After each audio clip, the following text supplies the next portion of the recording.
Axel, big news, finally official today. Can you talk us a little bit through about how all this came out? There's been so many things out there, MLS coming to you, you're not being able to make it work, and then they're saying, we can make it work for you. How did this all play out? You know, I just noticed that I haven't read anything yet because all what you just said I have not seen yet. I know how it was. It was... we were aware that there were a lot of chatter about him coming to MLS, and other clubs have been involved. At the time when I was reading, and I'm still following several podcasts about soccer in Europe and Germany, and reading the German newspapers, at the time where I figured out that something is not working, I contacted his agent and said, hey, what's going up, by the way? Is he not coming? Do you want to talk? And at that time, I was more curious, maybe even open to help them with some insights. Of course, also a little bit optimistic or hopeful. Let's say hopeful, or hoping a little bit that there might be a door opening for us. And that was the call, literally. The call was straightforward. I would say from the first time we really spoke, there was, why not Vancouver?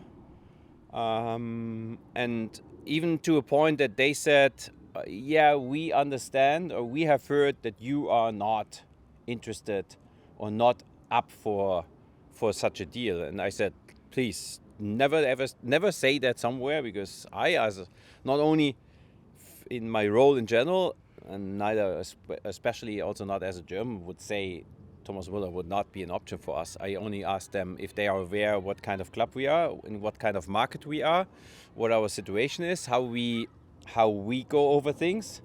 And I told them that we would be super excited if there's a possibility, but there are also some limitations in how we can do things in our market. And I can tell you that was not an issue at all. So from the first conversation with his agent, it was like, yeah, sure. He thinks Vancouver would be an amazing landing spot, and I can tell you that for the next four meetings, conversations, including one with him, it was from that on straightforward, and only the Vancouver Whitecaps want to sign the player Thomas Müller to better their team, to help to perform even better than we do already, and to even be more ambitious regarding the goals and the possibilities what we can win this year. That was then for, I would say, until the point he said, I want to do this. That was all the conversations. Then only we entered into real contract negotiations. That was then when I think already it started to leak, because obviously we needed the rights for it. But until that point, it was purely spotting the player, our system, the coach, and him on a call with prepared videos about our style of play, our tactical approach, to a very deep level of how you can modulate things, how you can, in the existing way, do things. And then after that call, I think 2 hours later, the agent called me and said he wants to do this. And he said, look, we have to speak about a few things. And I said, I'm not prepared for that. I was still in the mood. We first have to convince him about our wonderful project, our city, and everything. And that was, as I said, straightforward and easy conversations.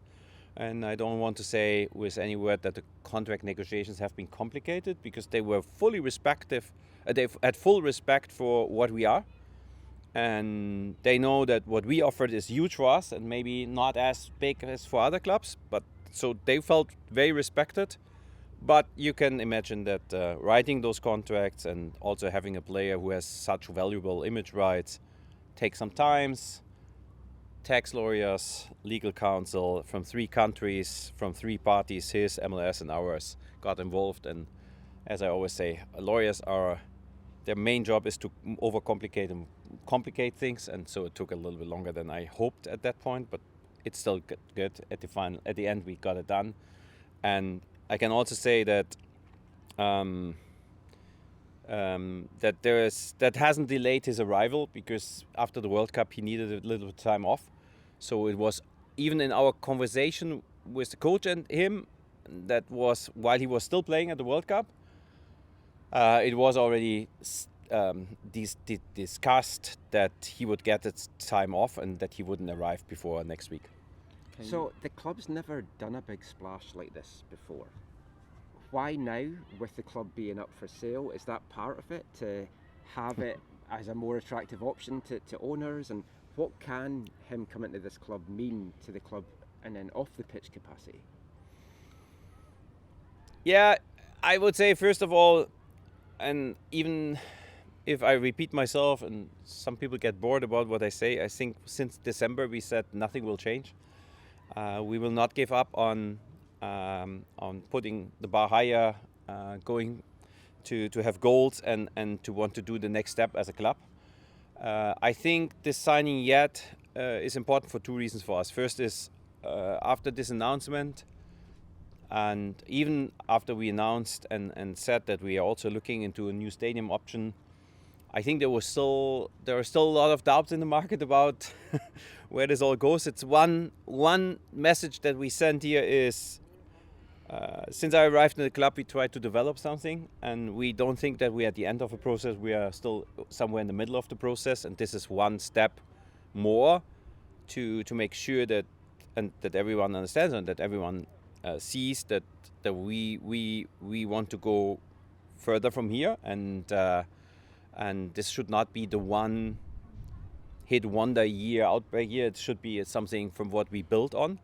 The second thing is we want also in future, and that will not change, be an organization that develops players and develops talent. But to do this, you also need leadership, you need experience, you need anchor players, and you need players who can make players better next to them on the pitch. And other than his individual skills and his great threat creation, his finishing, and all the other skills that he has, he also is very good in making the players next to him better and help them to find the right spaces, to position right, to shine.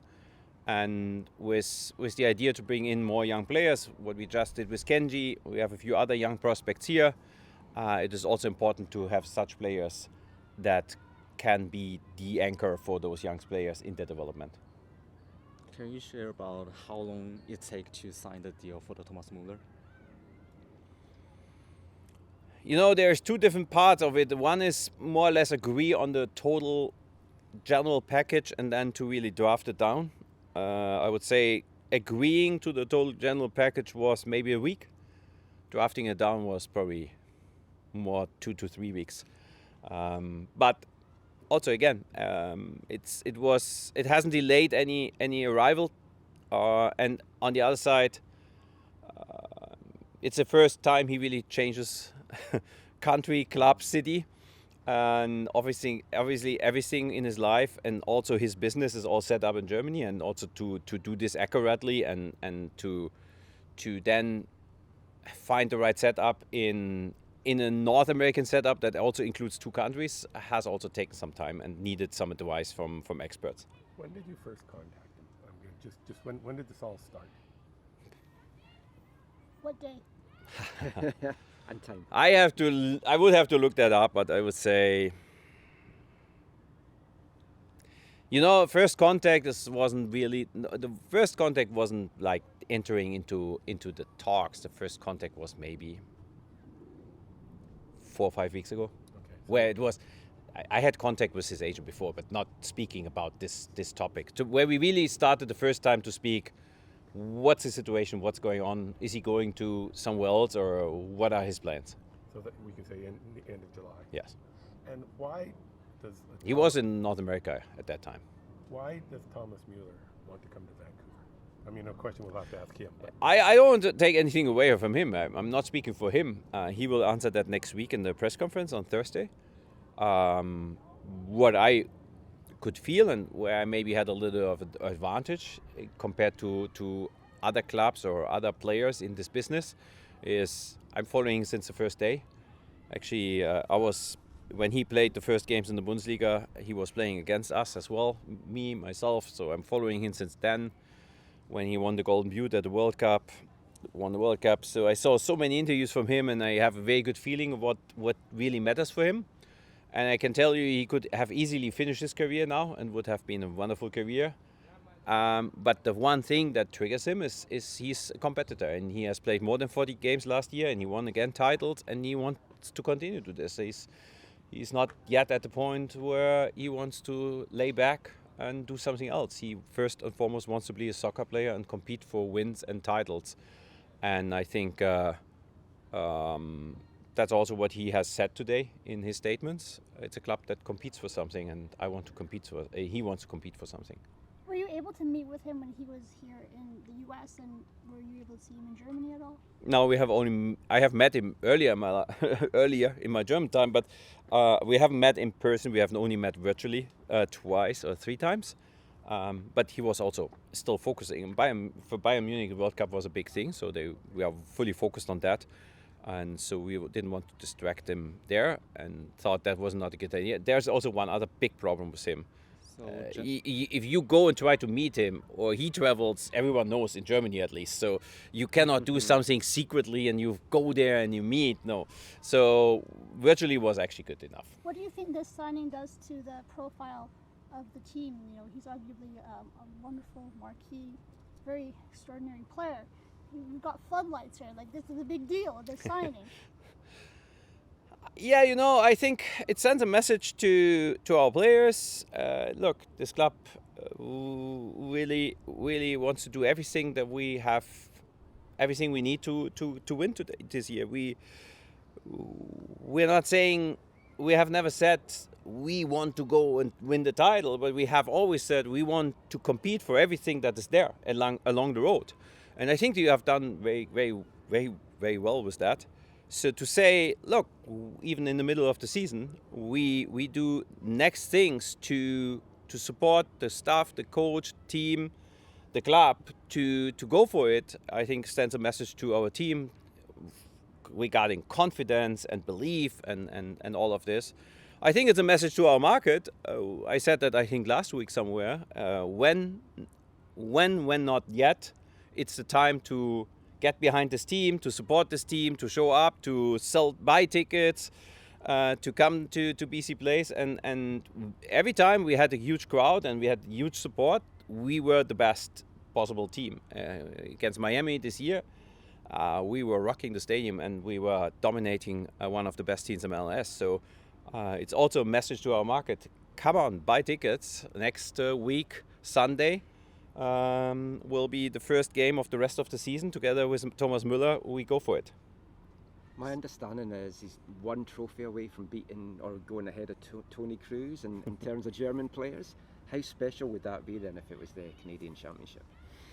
I was joking with him and said, you won almost every title, but the Canadian Championship is definitely missing. So, and MLS Cup as well, and Supporter Shield and everything. You remember, at the beginning of the season, we said, we want, what is the most important for you? I think it was maybe even you asking this question. I said, every game is important for us, and every title that comes along the road is important for us. So far, we have done very well. So, of course, it was part of the conversation, and he was following our results. He was texting us, great win when we won in Houston and we got back on track, and so it means something to him, it means something to us, and maybe together we can make it happen. Did you have to throw any horses in to sweeten the deal? No. It was not one time we spoke about that. Are you going to tell us what the contract is? The contract is pretty simple, a contract until the end of the year and then an option for next year. And it is a very Whitecaps contract. But the union will announce at some point. I'm not announcing that. Maybe just tell us, is it $7.5 million next year? Is No, that correct? no, not even close. Less. Less than 7 million. 6. With 2 weeks to go in the window, and especially because you've lost 2 key players defensively, what is the thought process now between now and the 21st in terms of added reinforcements, and is it very much now a focus in trying to get at least one or two on the defensive end before the window closes? Very good question, thank you. Because I said that earlier when somebody asked me about Thomas, and we said we have some other things to do, and although the scouting team asked for a lot of credit that they identified Thomas Müller, there was not a lot of work that the scouting team has done with it. So they are fully focused on additions on the defensive side. We're working on that. We are actually in talks with players, clubs, and agents, and we want to get something done. We will get something done. I have also other positive news. I don't know if somebody else said that. Nate probably will get nervous, but Kenji is arriving on Thursday already. He got fully approved, and he is coming this week, doing his medical, so he will join the team in training next week. That's also great. And some of our injured players are maybe now even more hungry to come back and to be together with Thomas on the pitch. And I said that before.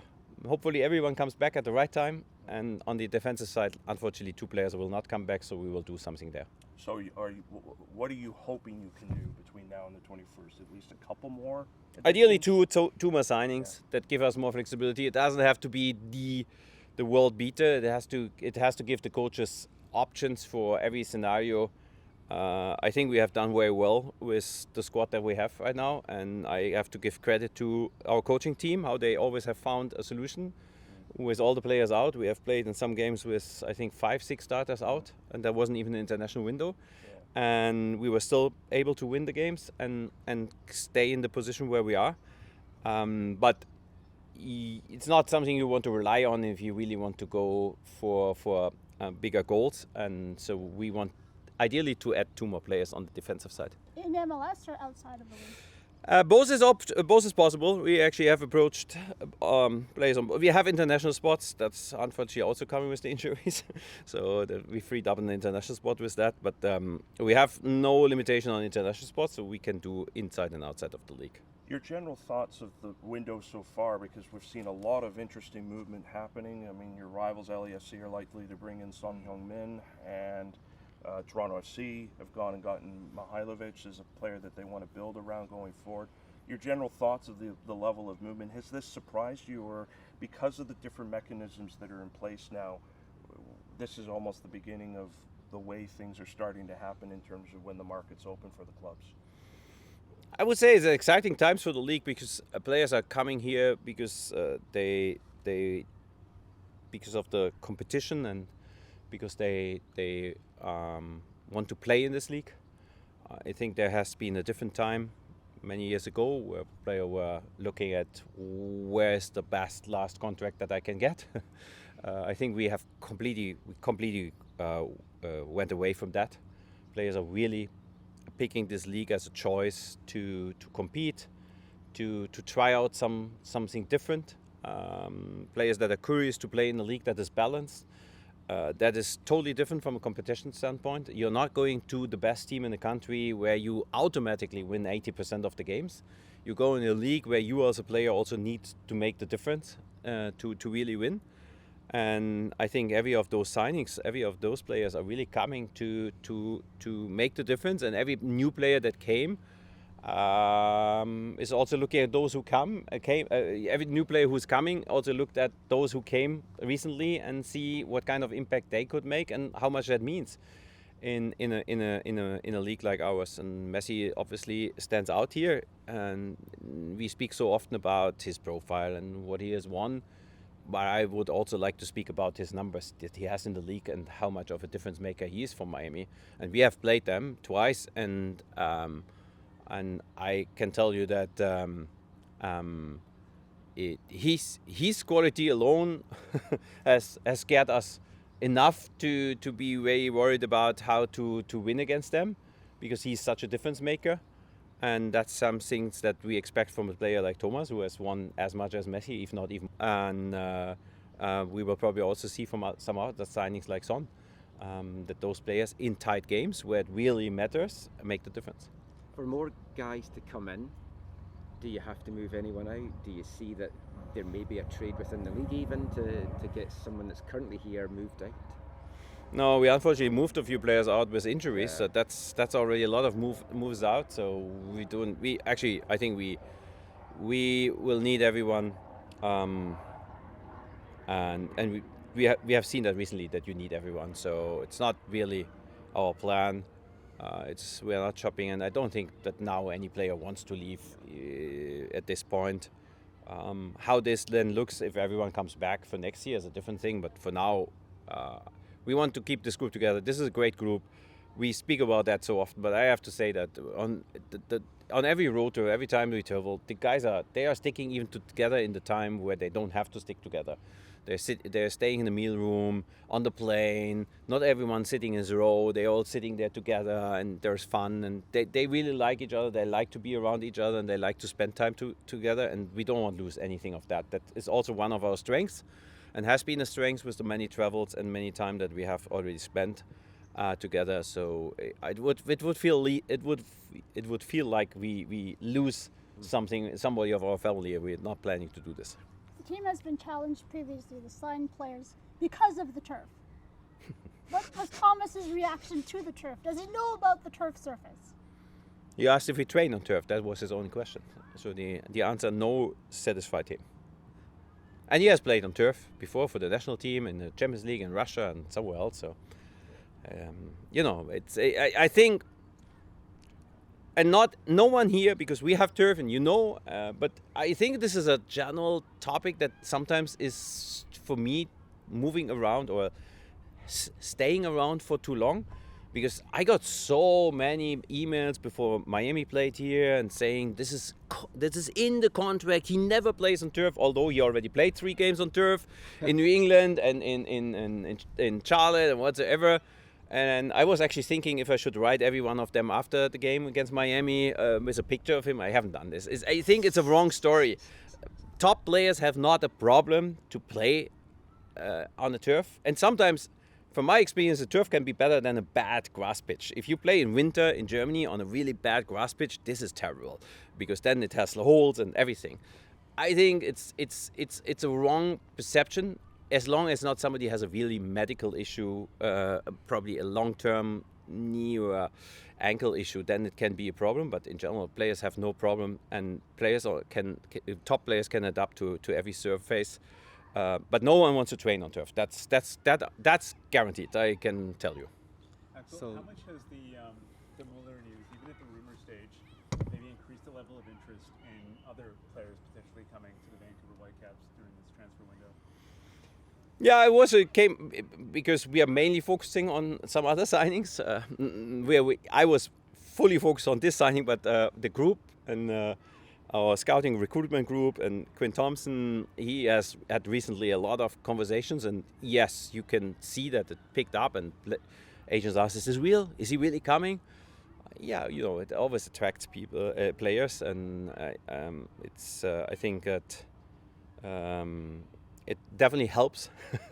It definitely helps. It helps on every level. So when the rumors came out, our ticket sale for Houston spiked in a way that we haven't seen this season ever. So many weeks out. Even St. Louis, it was like we sell like this, and those 2 games were selling like this, and it spiked even more today. There are only positives with such that are coming with such a signing. Michael's podcast ratings went through Yeah, the roof. we've had more listens than any other episode for a while. So we also help you. Yes, so thank you very much. So what are the numbers for those 2 home games coming up then, attendance-wise? Honestly, I had not 1 second time to ask what happened today, but I know that both games were, for the time out, 2 weeks out and 3 weeks out, record games in MLS this season. So what number is that? My message is buy your ticket fast. Can we trade Har before the window closes? No, Har is untradeable. Har has a no trade clause. That's true. So Good for you. January, how excited you will feel about the finish of this deal? Yeah, you know what? Ask me this next Thursday if we sit on the stage all together. Right now, I'm still processing. It was like the last meters felt like forever. Not because anyone was creating last problems, but because just drafting and getting the right process and getting the right language for every party together is complicated. It wasn't we haven't discussed any numbers since more than 2 weeks. It was really like the right language in for all parties. So when it happened, my wife wrote me and I said, I don't, honestly, I'm not yet there that I really understand it. So ask me next week, Thursday, when I'm sitting on the stage with him. Thank you. Thank you very much. I can't. I'm on holiday. I'm going to miss Thank it. you.